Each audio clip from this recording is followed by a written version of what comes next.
नमस्ते मित्रांनो. मागील भागात आपण पाहिले बंडू जगताप आणि गण्या गुरव यांचं सवाष्ण वाटपावरून भांडण चाललेलं असतं. आता पुढे गण्या गुरवाला राग आला तसं त्यानं सारं तिथंच टाकलं. भाऊ जगतापच म्हणाला, गण्या असू दे त्याच्या घरात सवाष्णी, आमची माघार घेतो. बाईला माणसासनी सक्क भाऊ दिसनात का पचनात मान घेतल्यालं दिसतंय, नुसतं राजकारण आणि पार्टी. बंडू जगताप मग थंड झाला तशी सारी उठली. अक्षतांची वेळ जवळ आली तरी हंबऱ्याला मांडवात पोरं दिसनात. त्याला कसंसच झालं. मांडवातला बँजो फुकटच फुटत होता, कोरडाच वाटत होता. परसूनं पोराचं असं असं म्हणून आबाला सांगितलं. आबाला कसंच झालं. गावाचं लोकांचं वाहनं कुठं निघालंय. रवीच्या वर्गीची पोरं अक्षदा वाटत होती. त्यांच्याकडं बघून आबाला बरं वाटलं. पण उद्याची ही पोरंही अशीच वागणार का? नाहीत. कारण त्यांना आपण गावासारखंच वागायला पाहिजे वाटणार. तेच बरोबर वाटणार. त्यांना दिसतंय त्यांच्या भावाचं बापाचं तेच बरोबर म्हणणार. चूकनी बरोबर समजायला त्यांच्यासाठी काय करायचं? आबाला धास्ती वाटायला लागली. कालची माणसं आज नाहीत आणि आजची उद्या नाहीत. अक्षता पडल्या नि हंबऱ्या सुटला. त्यानं अक्षदा टाकायला आलेल्या आणि लगेच मांडवातनं निघालेल्या पोरांना बोलवलं. त्यांच्यातल्या एकाजवळ खिशातनं एक बंडल काढून दिलं. तो गेला पळतच. दिलेलं पैशाचं बंडल घेऊन थोड्या वेळातच मांडवात पोरं भरली. जेवाय वाढायला धावली. आप्पाला बरं वाटलं. जेवणं आटोपली. पोरांच्या नाचानं मांडवातल्या बँजोनं फुगडी घातली. परसूला त्यांचं गणित सुटना. वरात काढायची, शिस्तवार घरला आणायची या काळजीत तो लागला. आप्पा मांडवातच 4 चौघांना घेऊन आलेल्या पाहुण्यांच्यात बसला होता. त्यामुळं परसूला बरं वाटत होतं. आता सुटल्यागत झालतं. पाटलाचं संजा मात्र आप्पाजवळच बसलं होतं. पाहुणं पै गेलं. अगदी मोजकीच माणसं राहिली. आप्पा घराकडून येतो म्हणून गेला. आबा आधीच अक्षदा पडल्यावरच गेला होता. वरातीची तयारी झाली. परसूला पोरांची लक्षणं चांगली दिसत नव्हती. त्यांनी बेंजोवाल्यांनाही हंबऱ्याकडून पैसे घेऊन मांग पाणी दिलं होतं. बेंजोलाही हत्याराला पाणी दिल्यागत धार चढवून होती. वरात निघाली. पोरांचा नाच सुरू झाला. उतारली की हंबऱ्याचा कोणतरी लगेच कान फुंकायचा. त्याचा नाईलाज होता. तो म्हणायचा, किच्ची बी घ्या, खरं भांडणं करू नका. तासातासानं वरात एका जाग्यावरनं हलायची. वरात पुढं निघाली. लाईट गेली. परसूच्या काळजात धस्स झालं. परत आली. आणखी एकदा असं झालं. तो आप्पाला म्हणायला लागला, गावातल्याच कुणाचा तरी ह्यो खेळ हाय. आप्पानं त्याचं मनावर घेतलं नाही. लाईट आलीच नसती तर विचार करता आला असता तसा. पण बऱ्याचदा इतर वेळाही होतंच असं. वरात घरात आली. आप्पा वाड्यात आला. जबाबदारी पार पाडल्यागत त्याला झालं. दुसऱ्या दिवशी सकाळी परसू आप्पाकडं आला. पण आप्पा नव्हता, आबा होता. परसू पडलास एकदा पार. पर सारंच कसं बदललं बाबा. म्हाताऱ्या माणसापासून ते तरण्या पोरापातूर साऱ्यांनाच बायकीनाच आवडायला लागलाय. माणसं मनाशिवाय कामाला लागनात. सवाष्णसाठी केवढा गोंधळ केला तुझ्या भाऊकीनं. रवीच्या वर्गातली पोरांनी तरी हे बघायचं म्हणजे उद्या तेच ती करत्यात. रवी तिथं होताच. आबा परसूला सांगत होता. असं काहीतरी झालं की आबा मागचा आठवून उघळीत बसायचा. पण ते रवीला बरं वाटायचं. तुला माहिती नाही, गुरुवानं सांगायच्या आणि सवाष्णी घ्यायच्या. तुझ्या लग्नात म्हण किंवा आप्पाच्या लग्नावेळीत म्हण. माणसं एवढा विचार करत नव्हती. न बोलिवता मांडवात याची, घरचं काम म्हणून करायची. पर आता तू बघितलंस, 17 हेलपाट मारलंस तरी तुझ्या भावकीनं करायचं तेच केलं. तांदळाला तरी याचं. एका मुठीनं चालणारी माणसं खूळ पेरल्यागत करायला लागलेत. तात्या पाटलाचं छप्पार जळतंय, त्याच्या भावासनी कळ आली नाही. ह्याला काय म्हणायचं? भाऊ जगतापाच्या सवाष्णी गेली, त्याचा सक्का पाठचा भाऊ बंड्या नव्हं. त्याच्या मनात काय राजकारण, पार्ट्या असलं वारं उठतंय. ह्याला काय म्हणायचं? पोरासने आम्ही हेच पुढं शिक्षण देतोय. आबाचं रवीला बरं वाटायचं. पण बरोबर आणि चूक कोणाचं ते मात्र कळत नव्हतं. त्याच भोवऱ्यात तो सारखा फिरत होता. तो आबाला काहीतरी सारखा विचारायचा. पण बऱ्याचदा आबा गप्प गप्पच असायचा.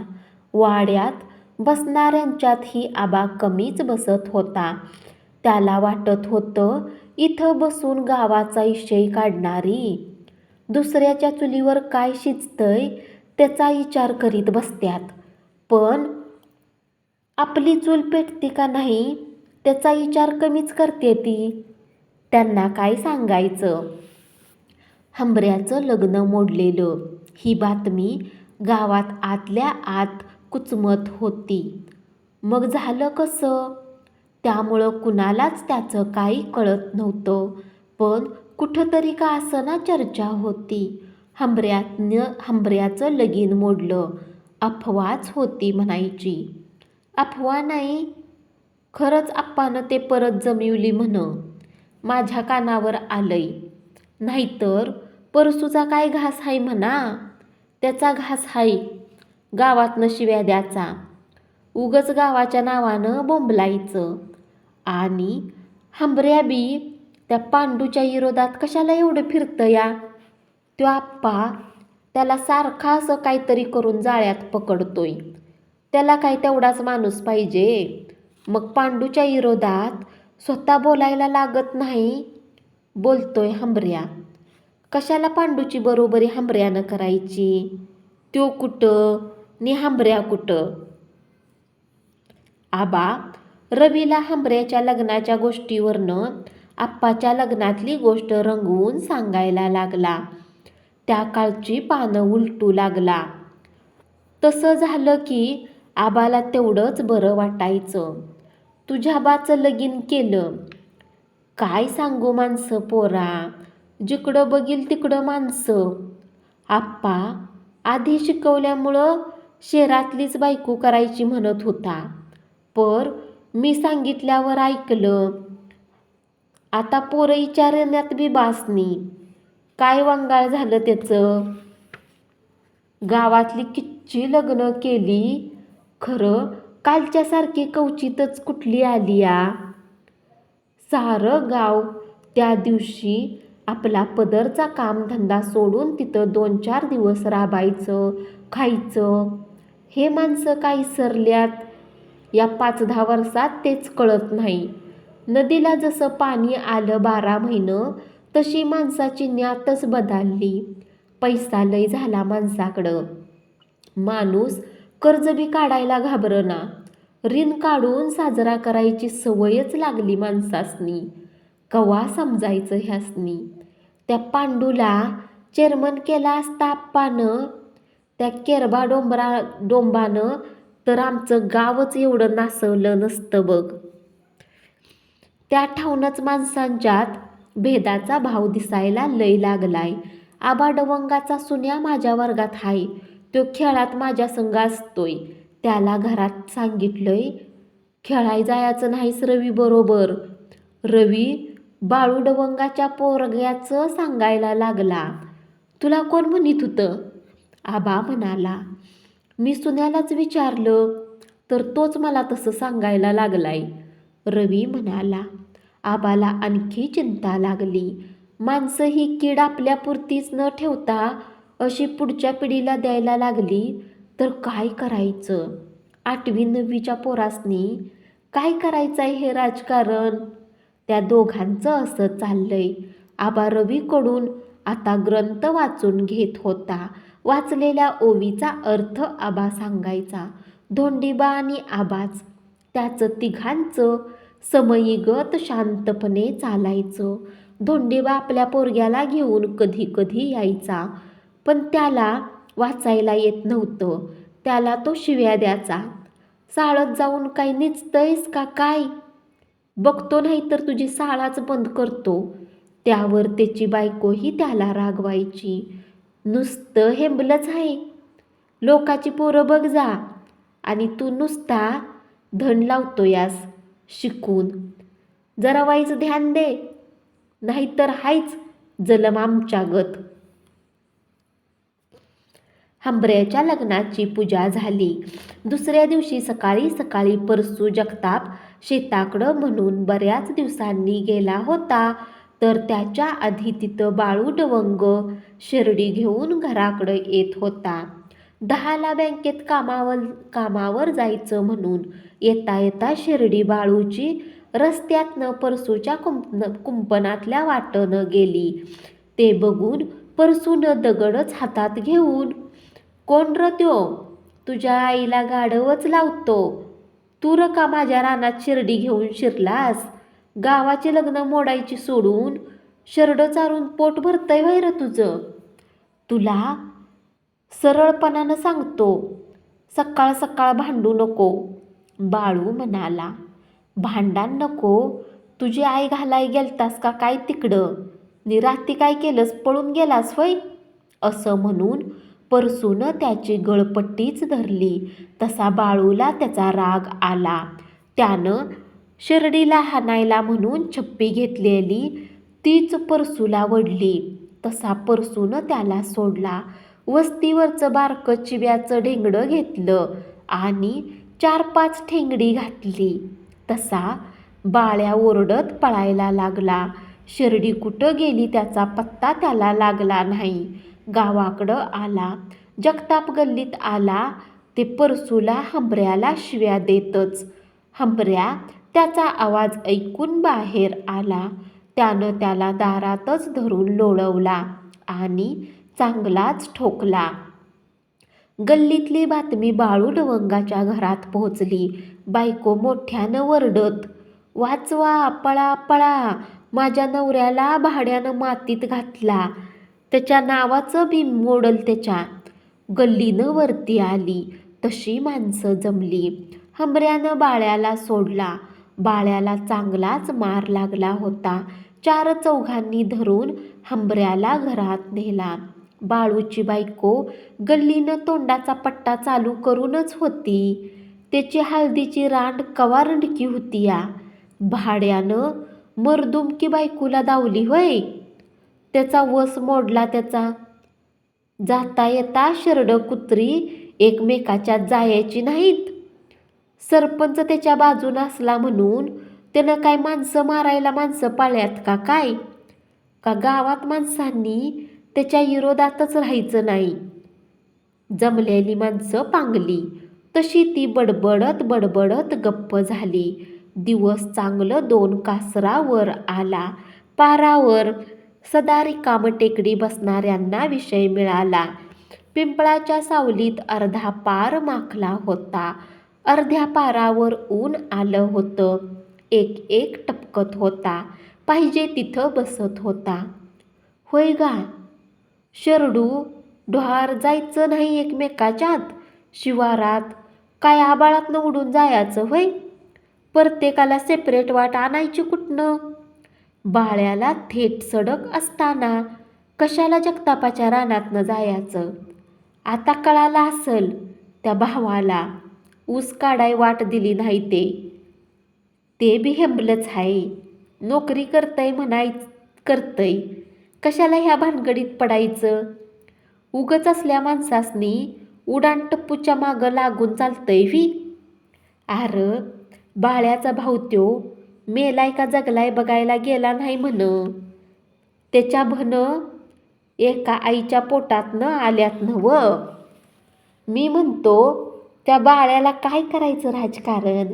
रिकाम्या माणसांचं काम ते उठतंय सुटतंय त्या पांड्या पाटलाच्या मागणं फिरतंय. आप्पानं लावलं नोकरीला आणि त्याच्या विरोधात सोसायटीला बायकोला उभी करायची काय गरज होती. त्या आप्पाचं काय करतोय ते दिसत नाही वय त्याला. पांड्यागत वालवाल करीत नाही. असं आतल्या अंगानं कांबाट काढून तो रिकामा होतोय. बाळ्याचा बा लाखातला योग माणूस होता. कुणाच्या वाळल्या पाचोळ्यावर पाय ठेवायचा नाही. नी बाळ्याला मस्ती आली या. काय म्हणते हांबऱ्या. आज त्याला ठार मारीतच होतं. त्याची बायकोच आली वरडत म्हणून वाचलं. मीच त्याला घरात घालिवलं. त्याचं गणपती ठाऊनं चाललंय. बाळ्याव तो डूक धरून हाय. अरे पण त्याच्या बायकोला काय वाटलं असल. रात्रीच पूजा झाली नव्हं. 15 दिवसानं बघायचं काय असेल ते. आधीच कोण देत नव्हतं. बायकोला खरंच वाटायचं आपला नवरासारखा भांडणातच असतोय म्हणून. आता हांबऱ्याच्या लग्नाचा विषय निघाला तसा त्यातली माहिती असणारा एक जण बोलला. तुम्हाला काय माहिती आहे मर्दानू. हांबऱ्याचं हे बी लगीन मोडल्यालं. पण आप्पानं जाऊन हातापाया पडून जमिवलंय. यावर सारा पार कान देऊन ऐकायला लागला. तसं त्यातलं थोडं बहुत प्रत्येकाला माहीत होतं. पण नवीन काय मिळतंय का ते प्रत्येकजण बघत होता. पत्रिका वाटल्यावर पाहुण्यांनी सांगितलं होतं आमची पोरगी देत नाही म्हणून. तसा परसू हादरून गेलता. आप्पा परसू पाहुण्यांच्यात गेल्यावर पाहुण्यांना म्हण बाळ्याचं नाव सांगितलं. परसू तवाच विचारणार होता खरं आप्पानंच त्याला गप्प केला होता. तवा धरणं तो आतल्या आत उसळत होता. शिर्डीचं कारण उगच हाय. मग बाळ्या गप्प बसतोय व्ही. आगा असल्यासनी मी तरी म्हणतो उघडी करून गावात असल्या पारावर गाव जमवून मारायला पाहिजेत. उद्या तुमच्या आमच्या पोरींची लग्न होतील का अशानं. राजकारण असलं माणसं जन्माला उठायची. आगा ते पहिलंच बरं होतं. अशा लोकांसनी लोक उचलू लागायची नाहीत. आता त्यांची तळी उचलायला धावते ती. पाक वारच बदललं. एवढंच नाही तर त्याला सरू जगतापीनं बी सामील हाय म्हण. तिथनंच बाळ्याला सारं परसूच्या घरातला खडा न खडा बातम्या पोचते त्या. किती केलं तरी हांबऱ्याची वहिनी नव्हती. वहिनी असून काय करायचं. लग्नात बोट बुडविल्यालं नाही तिनं. मिशी धरणं त्याचं चांगलंच फाटल्यालं नाही वय.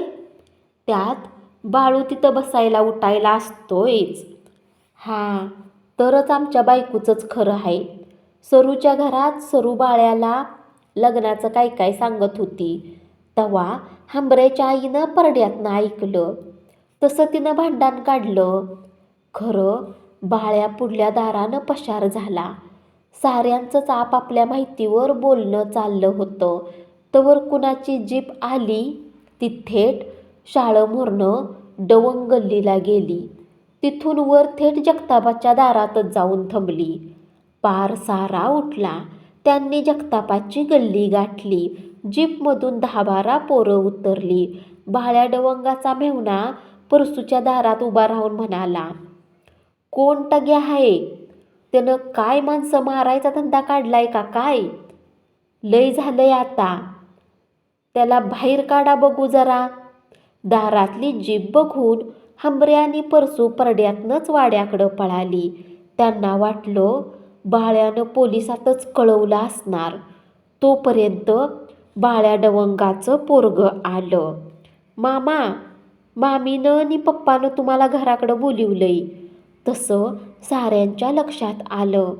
बाळ्या डवंगाचा मेहुणा हाय हा. तो म्हणाला, तुझ्या पप्पाला म्हणाव, घरात कशाला? घरात बसूनच ही भ्या लय दावायला लागल्यात. गावातली जमलेल्यातल्यांना एक जण म्हणाला, पाहुणं घराकडं जावा आधी, त्याला विचारा मग ह्यासनी विचारा.